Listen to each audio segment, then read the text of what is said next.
ask if they can tape it up. Right. Yes, tape it up. Securing fibers and genetic material. That was always... Some anglers discovered the corpse of a young girl beside a dam there. A grim sight indeed. Hopefully she hadn't been in the water for too long. As always, the manner and time of death would only be known after the autopsy. It was obvious that Dr. Yeager was getting to him. All of us. It was always his thing with children's corpses. It was estimated that the dead girl was either 6 or 7 years old, and she was fully clothed. She was wearing a salmon-colored dress, not cheap stuff. Pink shoes with straps and had short, blonde hair. Pretty much the toughest thing you can experience in my profession. Every murder, including the murder of this little girl, has its own story. You just never know where it begins. That was my problem. That Thursday, too. There's a man in my office, and he's placing a cardboard box on the table. What's in it? A doll. The man removes the lid. Inside, there's a doll. Could have been the first prize at a lottery booth. Cheaply made. Pouty moon, glass eyes, but no clothes. Naked doll. There's a tear running through the torso, and it looks Like it's been gutted. gutted. A woman. Smell it. It was also a bit musty. Nothing else? Turn it around, situated. In what one might consider the doll's private area, there was an abnormally large round hole. Apparently, the Wolverine was cut out afterward, considering its possible practical benefit. No comment at this point. It scares me. Kind of a premonition. You know, premonition. I have 2 granddaughters, 5 and 7 years old. If someone does something like that with the doll, then yes. You still understand what I mean. Where did you get the doll? Some people brought it to me. Falconers. They hunt with their birds in the forest up by the tall beech tree. By the tall beech tree. Popular hiking meeting place. You're probably not a hiker, are you? Depending on how you look at it. Okay, for now. Anyway, thank you for... Okay. Okay. That's what we get for the newly established office hours of the Criminal Investigation Department every Thursday. It was Schmoll's idea, the whole thing with prevention. Schmoll, who is still sawing at my chair. Despite possessing seniority in Rut and Fulda, he continues to begrudge the fact that an individual from Frankfurt has been placed above him. He consistently hints, though subtly, that I am overlooking the crucial aspect of public relations efforts here. Admittedly, my weak point, what holds significance then, is the fact that there have reportedly been rumblings suggesting our entire department might be taken over by the Folder Directorate. No one is an island. Who said that again? Simmel, I think. Why? Nothing either.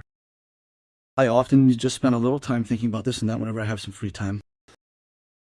And we have time until the next murder. Or until we're forgotten.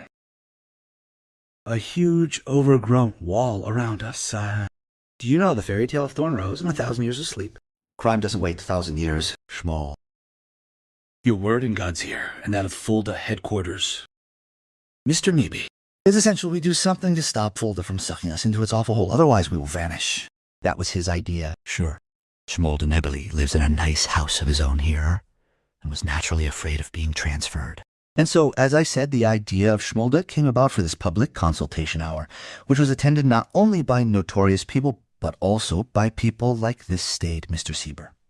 His name is Retired, head of a land registry office who probably couldn't cope with his retirement, although he must have been used to boredom, Yes, boredom. That was the whole problem. I had been here for a year now, and my nerves were almost at the end of their tether. A few natural deaths that had to be investigated for third-party fault, but in any case, no murders. As for the number of unreported cases that so many people talk about, I estimate that it was absolutely 0 in this place. And now we'd already moved on to discussing those desecrated dolls. When you ask me, he's a sick wanker, just a pitiful bastard, really.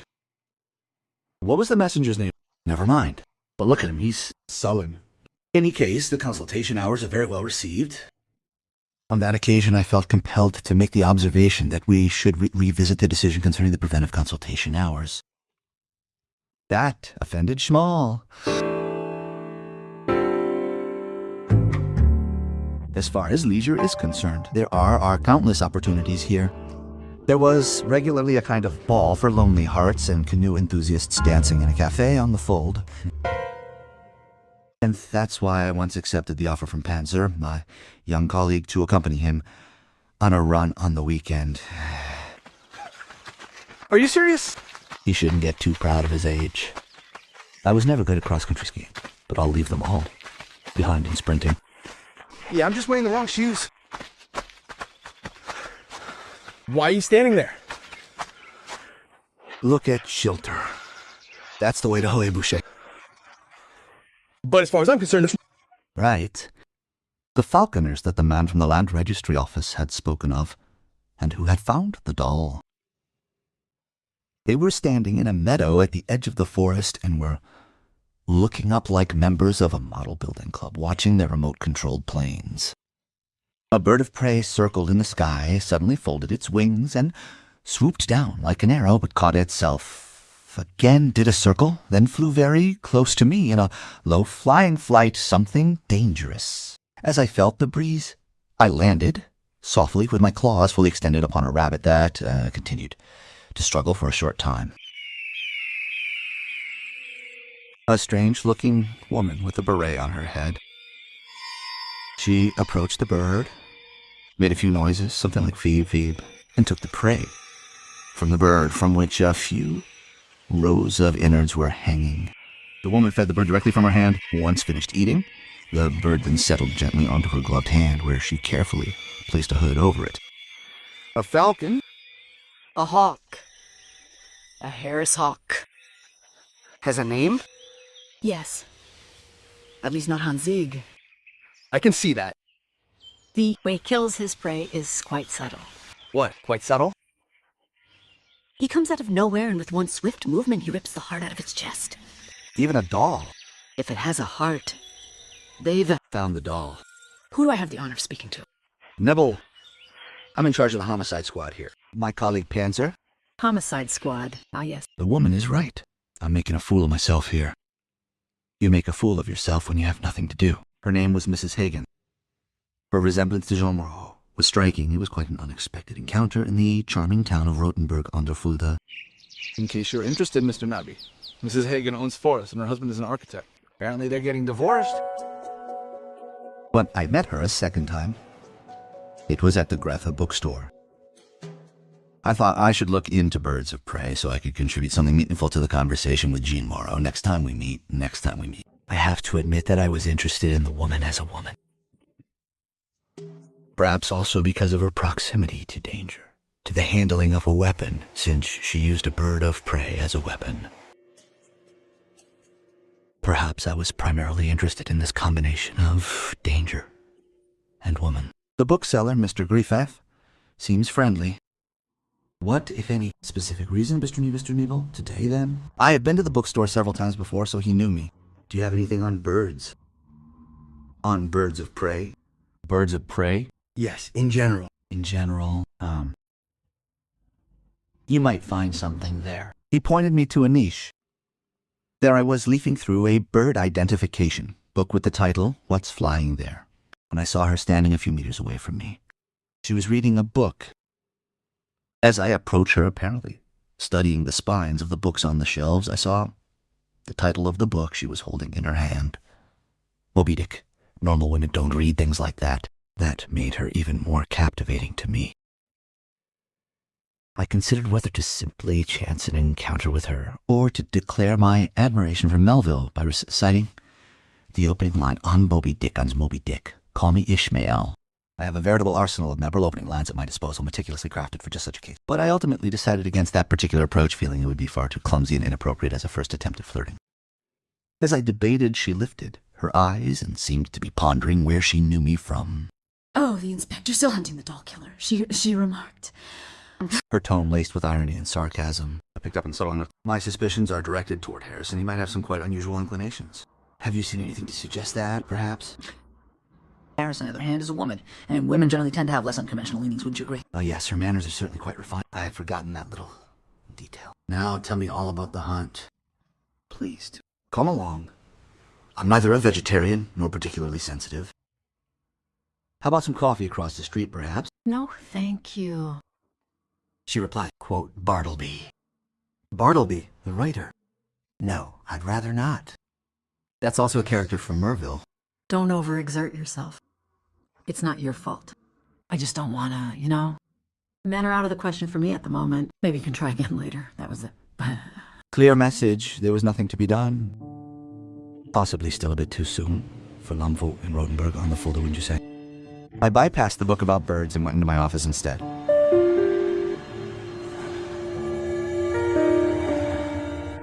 So this is the second case. Which case? I wanted to ask, but I let it go. There was a retired biology teacher who discovered the second doll, finding it upon a railway embankment. She was looking for meadow foam and was even writing a book about it. The doll was the same type as the first one, and also possessed the same characteristics, you understand? It was lying face down on the desk with its legs bent, and everyone looked up. There even seemed to be traces of blood on the edge. Oh, that's perverse. Really gross. We should take a closer look at this. What do you think, Mr. Nibby? I couldn't resist that.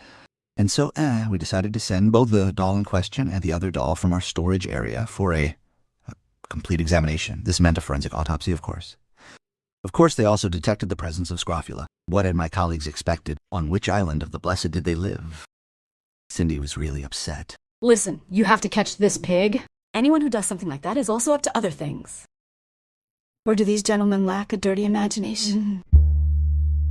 Of course, there was someone out there who might not be quite right in the head when it comes to sexuality, but the entire sex life, even in the provinces, was a single unreported figure. Should we trigger a major manhunt because of that? We didn't need to do that either. It simply occurred, you see, when the third doll was, in fact, discovered by them. The doll, with the usual characteristics, had been lying in a barkstone directly in front of the kindergarten. That had caused considerable unrest, especially since it became clear that this gentleman from the Land Registry Office and the biology teacher had apparently ensured that the information was spread, with a clear tendency and in considerable detail. In any case, in the discussion, the term child molester came up, even if only theoretically, as if foretelling future events.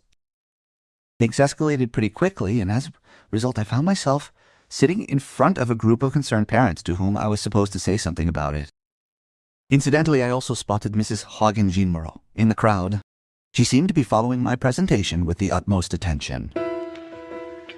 In spite of my attempts at maintaining a factual, objective presentation, my speech obviously left a considerable impact. Schmoll subsequently informed me that as a result, I'd successfully established parent carpool and drop-off/pickup networks for the children. On first hearing, all this might sound like a joke, a bit farcical, perhaps even bordering on pure hysteria. I couldn't help feeling a little guilty about the situation. It weighed on me, knowing that if I hadn't personally intervened as senior police officer, as the leader of the homicide unit, in fact, the entire thing would likely have been far less significant. Prior to the event, Schmoll had suggested attending the meeting in my city on my behalf, but I chose not to accept his offer, as doing so would have weakened my position significantly. There are constraints in professional life. Essentially, it all boiled down to the power struggle that was taking place between Schmoll and me. On the one hand, we had Schmoll with his excessive public relations efforts and his profound fear of leaving his current position. And on the other, myself, who is struggling to come to terms with being in Pampers, it seems. The dolls originated from China, and I suspect they were purchased from a low-price shop near the train station. Yet no one remembers the names of the people to whom they were sold. The genetic test showed something? Sure, a genetic test had also been done. That's completely normal. And sperm was, in any case, the best raw material. At least not in the category. Our doll wanker. Special doll wanker, perhaps. Your assessment. My personal assessment. Who else? Puberty voodoo. Someone whose girlfriend ran away, for example, and who is now venting his anger with a doll. In any case, no danger to the general public. Possibly an exhibitionist. Normally harmless. That's right. That's what statistics say. Just as medical doctors rely on probability and statistical analysis in their work, we follow the same method in our own endeavors. They are almost always right. I was always irritated in my younger days whenever the older colleagues presented their statistics and data points to the team. Maybe I'm in their phase now. Maybe I've simply seen too much in my profession. Blind to the rules. Yes. I want to be young again. The young, that I believe more in the exception than the rule. It was in that very instant that something unexpected emerged within me, and I unconsciously adopted the persona of the devil's advocate, perhaps as a reaction to boredom, or perhaps as a reaction to boredom, or perhaps as a form. And I said to Panzer, the young colleague who already seemed so damned level-headed to me, you're probably right. Very likely, in fact. But some things can change. For example, your opinion can Change. Yes. Maybe even my opinion. A few things have changed for me recently. My marriage, which was supposed to last a lifetime, or the incident in Frankfurt, when after 20 or more years of service, suddenly no one knew me anymore. Anything can change. Rothenburg an der Fulda. 51 degrees north latitude, 10 degrees east longitude. Here in central Germany, we find ourselves within the eye of the typhoon, a seemingly calm, windless spot amid the raging storm that surrounds us. Suddenly, I thought of the premonition. Yes, the premonition. The man from the land registry office had said, and it happened. They asked if they could tape it up. Yeah. Right? Yes, tape it up. Yes, using tape is necessary for securing fibrous materials and genetic information. Fishermen had found the little girl's body at a weir. Hopefully she hadn't been in the water for too long. As always, the time of death and the death weren't known until after the autopsy. It was obvious that Dr. Yeager was really upset, and so were all of us. It's always a bit of a problem with children's corpses. It was estimated that the dead girl was either 6 or 7 years old, and she was fully clothed. The dress she was wearing was a lovely salmon color. It wasn't cheap. Her shoes were pink and featured straps, and she had short blonde hair. The body had been slit open from the chest to the abdominal cavity, and several internal organs were protruding. I don't want to go into detail. That's Paula, the Hagen's daughter. So that was the state of affairs. First the dolls, then the collective premonition, and then the little dead girl. The house was a little way off and was a kind of villa made of from the 1920s, with a curved roof gable. I pressed the button on the garden gate. After a while had passed, I heard her voice coming from the loudspeaker. What do you want? I need to talk to you, Mrs. Hagen. I had someone in Frankfurt who was good at his... He was a bit of a social misfit, but he was really good at his job. This time it was my job. She displayed the characteristics, seeming calm, that our specialist had consistently reported in his analyses. On who was she found? Going on and on about it, asking questions as though their actions could actually bring the deceased back to life. Yes, over there. Where the footbridge is. Not far from here, you probably know it. When did you last see your daughter? She was with her father over the weekend. Have you asked him yet? No, I thought... You were thinking, well, could you please leave me alone now? Maybe you could ask some of your friends for help in this difficult situation. Could you leave me alone now, please?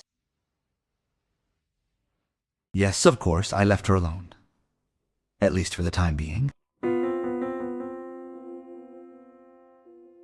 In this bungalow, a clunky one, lived Dr. Hagen, both an architect, and the girl's father.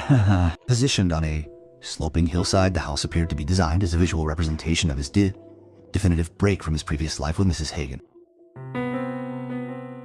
A woman opened the door for me. Yes, hello. Next to the criminal investigation department. Her boyfriend looked like a boy and led me towards the swimming pool. But the temperature inside was unbearable. Too scorching for anyone to be comfortable. What's the matter? Who is this gentleman?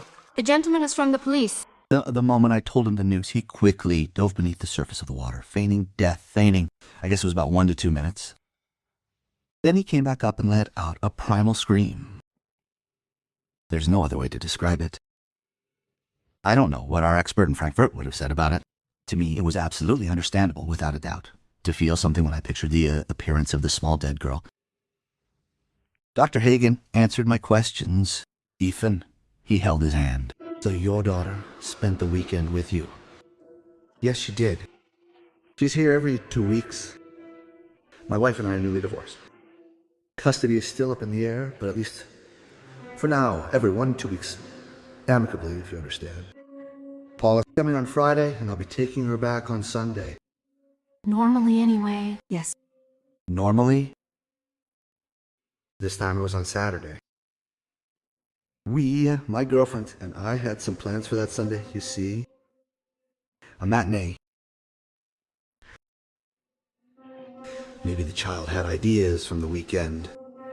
Anyway, the little one made a bit of a fuss, which is why she could pretty much... point where she suddenly wanted to go home. Home to her mother immediately. So I took her there. What else was I supposed to do? So they brought her home on Saturday. Before dinner? She didn't want to. Didn't want to eat, I mean. I took her home around 11 o'clock. Yes, and then everything as usual. I drop her off at the door, as usual. She presses the bell, as always. And then I drive off before my wife comes out. We don't talk to each other. She presses the bell at the garden gate. Yes, as always. when someone inside the house had pressed the gate opener button, the garden gate promptly opened.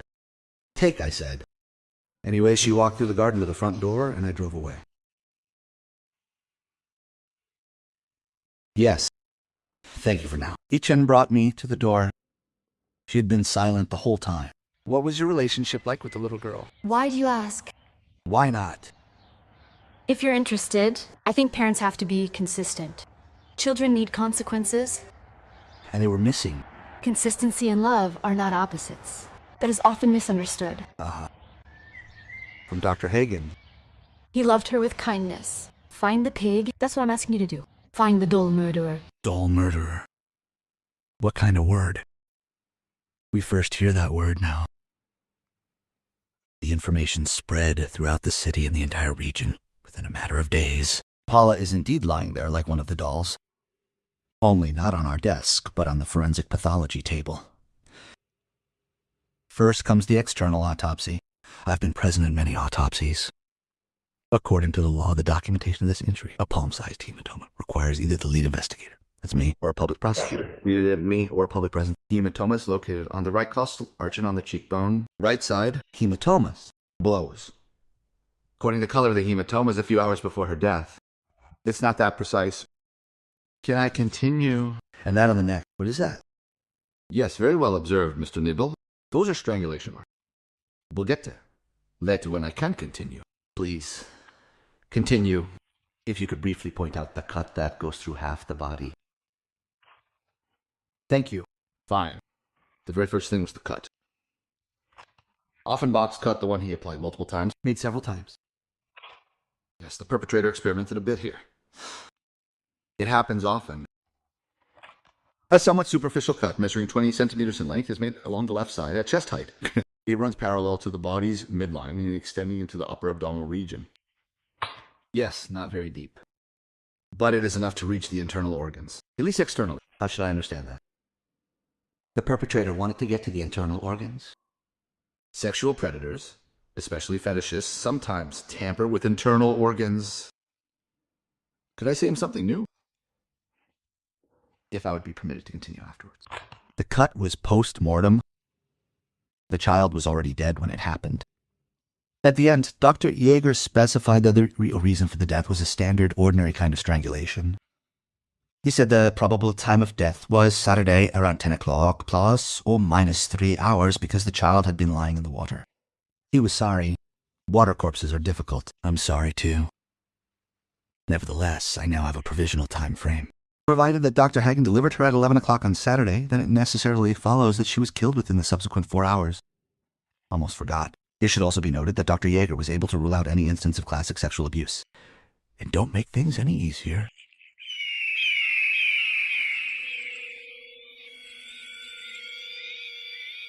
I came across Mrs. Hagen in the aviary where her female hunting hawk was kept.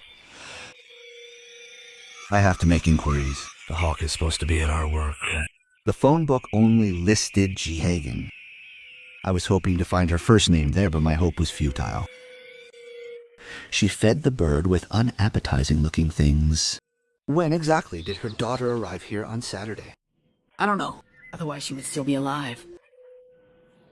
Her husband says she went to press the doorbell. Then the garden gate opened and she walked through the garden to the house. No, no one opened the garden gate. He must be mistaken. I wasn't there at all. I didn't expect the child until Sunday evening. Fine. And where were you? Hunting. Alone. A question about my alibi. Stupid habit. Yes, alone with good Harris. The bird Gutruhen let her stroke her head. She was hand-raised by me. Hand-raised. While doing so, she had teary eyes, and I thought I understood what she meant. It's also possible it was simply a signal indicating I was supposed to disappear. I will first do you this favor.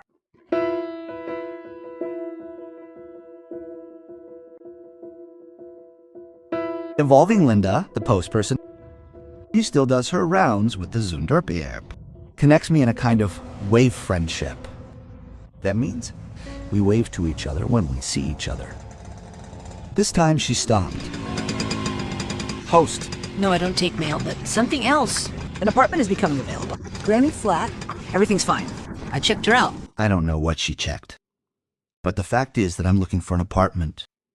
At least that's what Linda claims. She said she wanted to have a look around. You travel a lot. I don't know. What's Problem, Mr. Neeby? I'm thinking about it. Something else, something personal. something personal? You know, Miss Hagen? The one with the falcon. Uh-huh. Dude, you know her. I only know about a lot of correspondence. I Expect a significant exchange of mail between her lawyer and his lawyer, please. From him? At his ex's. Guess there's a war going on. Okay, I have to go. But I'll get the apartment ready for you.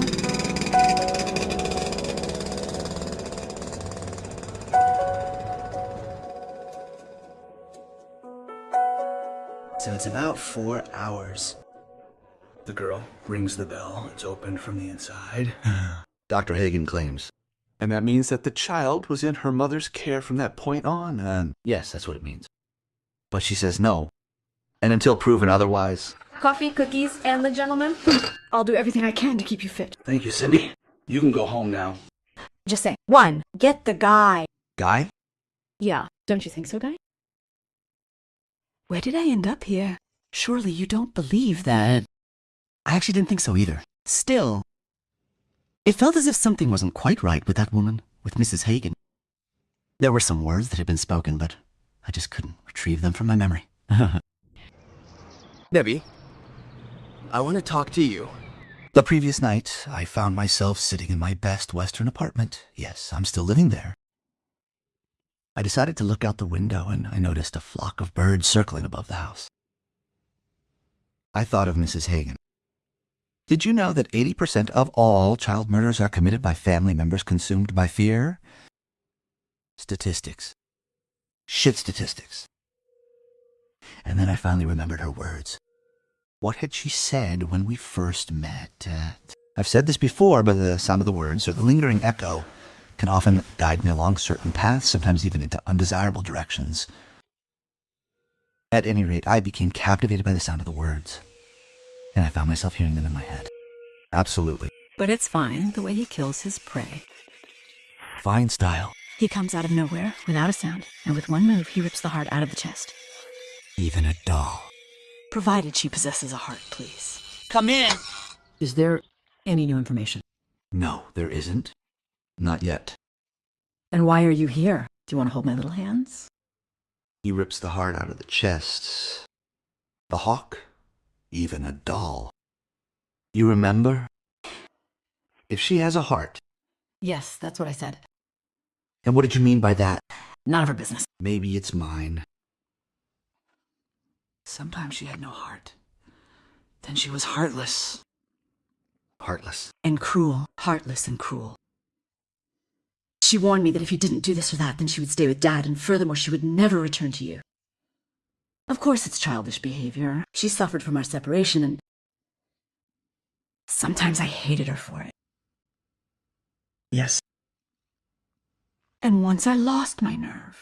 Lost my nerve. Yes, lost my nerve. I locked her in the cage with Harris. She had terrible afraid of the bird. I said he'll pack your if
You don't if... I had a strange dream. I dreamed of the hawk. He was in his cage and was pecking at little Paula, who was apparently lying there dead. The bird ripped open her body, a long gash from which her intestines spilled out. Mrs. Hagen stood on the fence of the cage and watched mercilessly. Of course, we were also thinking of the doll slasher the whole time. While the analogy was undeniably clear, no further dolls were subsequently located. But there was one, and it was I who discovered it. I wandered through the city streets and, rather unexpectedly, passed Graf's bookstore. He was just redecorating his shop window, and that's when I saw her. The doll. She was sitting among books. Children's books, you would think, but they weren't children's books. They were crime novels.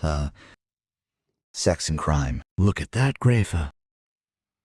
He's taking advantage of the hype surrounding the local doll murderer. I wouldn't have thought he was capable of such bad taste. However, I soon realized that it was the very same doll that we were already familiar with. And then I met Mr. Graf's gaze. And that was what made me go into his shop. Have you finally noticed her, Mr. Nibble? I had hoped you would have discovered her earlier. Wait a minute. What about the doll, Mr. Graf? I know, Mr. Nibble. You have me. I have defiled the dolls. Our search of his computer finally revealed the disturbing pedophile images we had suspected. Then, to confirm our findings beyond any doubt, the DNA test irrefutably linked the sperm found the dolls to him. It was now obvious. We had him, the doll murderer. All we had to do was prove that he had murdered Paula, but he balked at that. Not unusual for the psychology of these perpetrators. Most of them balk at the last thing. There are some experts who say that these monsters are so good at repression that it's as if they maintain a kind of double-entry bookkeeping. Yes, double-entry bookkeeping. Somehow I can well imagine the term. In interrogation techniques, you constantly switch back and forth between brutal, confrontation, and the soft method. Using the soft method, you create the impression that you fully understand the act. Okay, Mr. Griff. Then say it again, and I'll listen to you. What did you mean by that? You had hoped that I would have discovered the doll in your shop window earlier. Actually, they found it in time, otherwise I wouldn't be here. It's a good thing they did. Mr. Graff, we've already talked about that. Come on. I was afraid that I would actually do it. That I would abuse a child. Isn't that better than a doll? Mr. Graff, we're not talking about dolls. The urge was so strong in me. The urge for children. What can I do about it? Not the topic now. But they were just dolls. Right, so the dolls, I'd soiled them quite terribly, you see. I left them all over the place throughout the entire city. Most recently just outside the kindergarten, and even in my shop window as a sort of warning, you know? I was hoping, of course, that someone would find me before it could be done, and therefore prevent it. Well, and then there was little Paula, whom they encountered running alone around the city streets. Or where did they meet her? No, Mr. Nibby, they were always just dolls. So now, the other method. I call it the bastard method. I'm quite good at that, too. Stop your babble now. I'm fed up. Please, Mr. Nibby. You know what? I could puke at the sight of her. If I fully understand your perspective, kindly explain why you inflicted that terrible wound upon her. Did you want to stick your dick in her intestines? Were you closer to her with that? No, I can't talk about it. You can't talk about it? Of course you can't talk about it, F-stat. Always the same with these brothers. They just won't let you know the last one. I don't know how good Schmoll was at methods 1 and 2. In any case, he didn't get any further either. As a result, we found ourselves in a difficult situation, especially as no witness whatsoever came forward to report having seen Mr. Graffu with Paula. The alibi was that Graff Hairhead closed his shop at noon on Saturday. So he was within the time frame.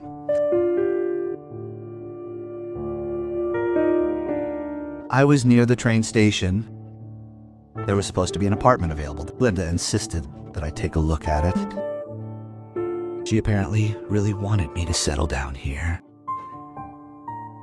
I only saw the house from the outside. That was enough for me. The painting, perhaps of faded yellow shade, was the thing that simply did not sit well with me. When I was just strolling about in the neighborhood, I discovered this bargain shop, where the dolls were from, exactly as Panzer had suggested. They cost your €5 cents and were all wearing pink dresses. The salesman, a young man who looked like he looked Indian, took them off the shelf for me and looked at me a bit strangely. Father, your daughter or granddaughter? No, why? He moved the doll, Get it? and then I heard it. Chip in it. Some cheap chip inside it. Why had no one ever thought of something like that? No, not that, Mr. Nimble. Please don't, I can't stand it. What can't you stand, Mr. Guff? That I'm talking. You understand? That when she told Mother that I'd slit the doll open and pulled out the little contraption inside, it was out of the question for me to dirty it. To what extent was it credible that the device designed for the dolls was used as a substitute in order to prevent a child from being actually abused? Or do these people just want to wrap you up with such things? I am unsure whether you've ever encountered these advertisements within magazines. A nice-looking modern man is pictured, and below the photo, the text reads, "Do you also tend to love children more than you would like?" I don't know. Do you want me to feel sorry for people like that? I really feel bad for the flowers. They would wither and die here if we didn't water them and otherwise take care of them. Take care of them. The Charité in Berlin offers various programs to specifically address the needs of such individuals. Yes, fine, then they should take care of them very quickly. You use some Bara pustules there. Unfortunately, I can't save them anymore. Do you always pour your coffee in there? Cindy is fine. By the way, the program is called Don't Become a Perpetrator. Maybe it will help. I hope so. Anyway, I called there and a doctor told me that his prognoses are not possible in individual cases. Yes, I'm afraid that we here in Rothenburg and the Fulda only have to rely on premonitions. Sometimes I need the fifth taste. I already told you about my fondness for Vergesst, and as you can see, it's inside there. This fifth taste, umami, it's called. While I was eating with chopsticks, of course, I thought, was it all just a defensive claim? That he couldn't stand the quick talk with Mama while he... Well, it's all pretty disgusting, not just when it comes to food. Sometimes you wish for normal murders, where it's about money or bling, but those becoming increasingly rare. And did they soften him up? No, always the same.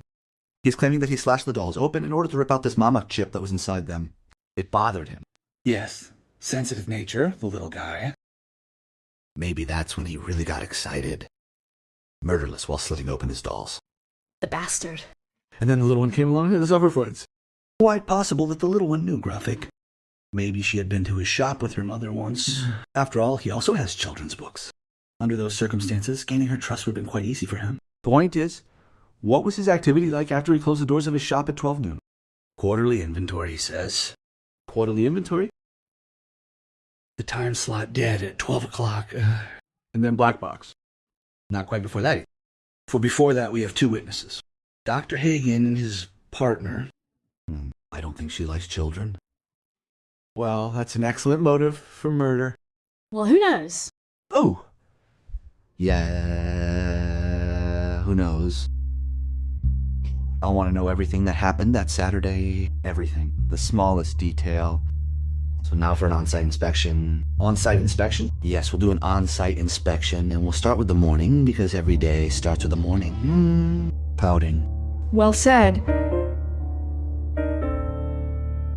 A big fan of on-site inspections. People call it a dated technique. But my experience shows that it always reveals something relevant. We had scheduled a meeting with Dr. Hagen for 9 o'clock. He had agreed, although with what he described as my eamte sense of unease. Everything was to be done exactly as it had been on that Saturday morning. I had brought armor with me.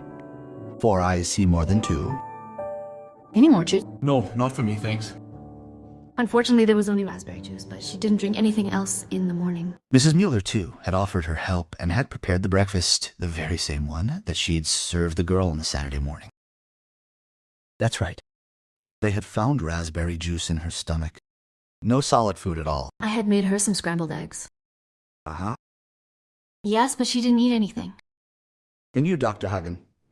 You're curious about what I had for lunch, aren't you? Yes, I ate the scrambled eggs. How long did breakfast last? Until about 10, as always. So about an hour. And what did the girl say during that hour? Not much. She was offended, the little princess, because of martini on Sunday. Don't princess. Excuse me, but you have to... Don't say princess. Excuse me, gentlemen, but what exactly is the point of all this, really? Are we supposed to sit around here until 11:04? That's when we always get into a car. Yes, then there's still time. Oh, I'm sure we'll think of something else. I tried to be annoying. Being annoying is part of the job. We got up at 10 o'clock and Dr. Hagen led me to the children's room, where she had packed her things. At 11:04 a.m., Panzer Hagen and I got into his car and drove off. Her daughter sat in the back right. Yes, I said it already. Yes, Panzer on the right. Did you see her in the rearview mirror? Did she wave to someone here on the market square, for example? Not that I know of. Again, what's the point of all this? As Mr. Nebel already explained, our only goal is to clarify the details of the location and timing of these events. Follow the exact speed you maintained on Saturday and make every effort to recall every little detail. The traffic light was red. Who was crossing the zebra crossing? Who knows who? A woman with a poodle, for example. A woman with a poodle now? Why not? We'll find her. As I said, nerves are part of the job. Panzer was no worse. Finally, we arrived in front of the house. Dr. Hagen parked the car about 40 meters from the entrance. They were standing right here. Right here. Yeah, good. Your daughter gets out, goes to the garden gate and tinkers. She presses the button, as I said. And was it opened? She rang the bell, and then the garden gate opened. Then I drove off. As I said, I didn't want to meet my wife. How long did the whole thing take? 10, 20, or 30 seconds? Yes, maybe half a minute. Okay, let's wait for that. 30, 29, 28, 27, 26, 25, 24. 30 seconds can be a very long time. I saw that Dr. Hagen had beads of sweat on his forehead. If nothing happens now, then the story is clean. Nothing happened. After that, I let him drive back. He took the same route as on the way there. That's it, Dr. Hagen. Thank you. And did you learn anything? You're coming back that early? It was just before noon that Saturday, wasn't it? I looked at my watch. It was 11:16 a.m., provided that what the woman said was correct. Was there a gap of 30, 40 minutes, Yes, perhaps we have gained some insights. Listen, she gets the time wrong. She likes to do. Oh yes, do I? Interesting.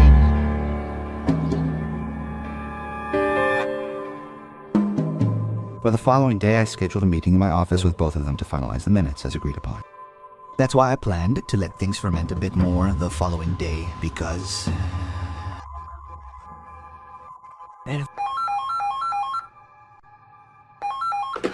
Yes, Nebby. In the evening, the judge called and informed me that Grief had been transferred to a hospital, He had attempted suicide. It appears that he plunged a fork into his chest and, acting like a maniac, frantically rummaged around there, resulting in significant loss of blood. So I assume they agreed on the time. They appeared at 10 o'clock sharp the next day. You could see that they had argued. Schmoll was present during the interrogation. I actually stopped somewhere to talk to my daughter. It had weighed on me so much that the weekend was underway. Understandable. There was an argument, as Mr. Nee reported. Argument is too much to say. Educational issue would be the right word. Fine. So, educational issue. What was it about? She was simply stubborn. Don't say stubborn. And who hit the child? Emmeram. I wouldn't have forgotten her. Beaten. Forensic evidence clearly shows someone must have really hit her hard. Who hit her? Her or her? At most, there was a slap. Naturally, that is absolutely no excuse. But she suddenly stood there in our bedroom. And we were watching a film while we were in bed. Well, if you understand. Okay, so she admitted to watching a pornographic film and threatened to report everything we're doing to her mother. Every little detail. Go ahead, tell him. Yes, that was over the top. I pulled her out of the room and gave her a few slaps. It could have been a bit harder. So what? You shouldn't have hit my daughter. Who do you think you are? Very interesting appointment. Thank you for inviting me, Mr. Nibby. Therefore, their daughter with a black eye sat at the breakfast table the following morning, and she indicated that she would tell her mother everything about the porn and how she was beaten. She had proof on her face. And the next week was the date at the family court. Yes. In any case, they realized how the matter would turn out in court. What happened in the car? I stopped and wanted to talk to her. I mentioned we could head down to the river and feed the ducks. You like that, don't you? But only on the condition that you sever ties with Mrs. Miller, she stated. Let's see, I said. The man is letting a spoiled child extort you. Can you believe that? Be quiet. Yes, I drove down to the river with her to feed the ducks. But then things turned sour again. I don't know why. She said she would tell everything. She wouldn't hesitate to say that I was the one who had hit her. And then we'll see what the family court has to say about it. And then... What happened, Dr. Hagen? Sometimes it just happens. Very simply. And suddenly, I've experienced that many times in my career. A kind of hasty desire to confess. And then I obtained it. Yes, with these hands. I don't know how. You did it. What? Just keep your mouth shut, please. And afterward they disposed of her as if she were nothing more than a discarded doll, tossing her into the garbage. Yes, but first they had to do something. To get that doll free, look, they had no choice but to perform a rather brutal surgery on her. At least they were that clear. It was terrible. Tried several times, the report says. What did you use? With my Swiss Army knife. I have it with me. He put the little red knife with a Swiss coat of arms on the table.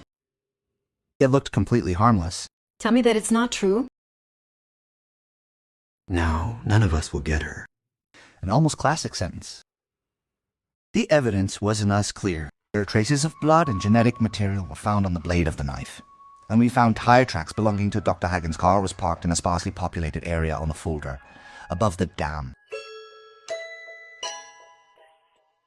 With the worst of it over, Grafe was now, thankfully, recovering in a hospital setting, safe and under medical care. They called me from there and told me that he was asking for my visit. I saw no reason to refuse his request. Thank you for coming, Mr. Liebe. Poor guy. No, I don't say poor guy.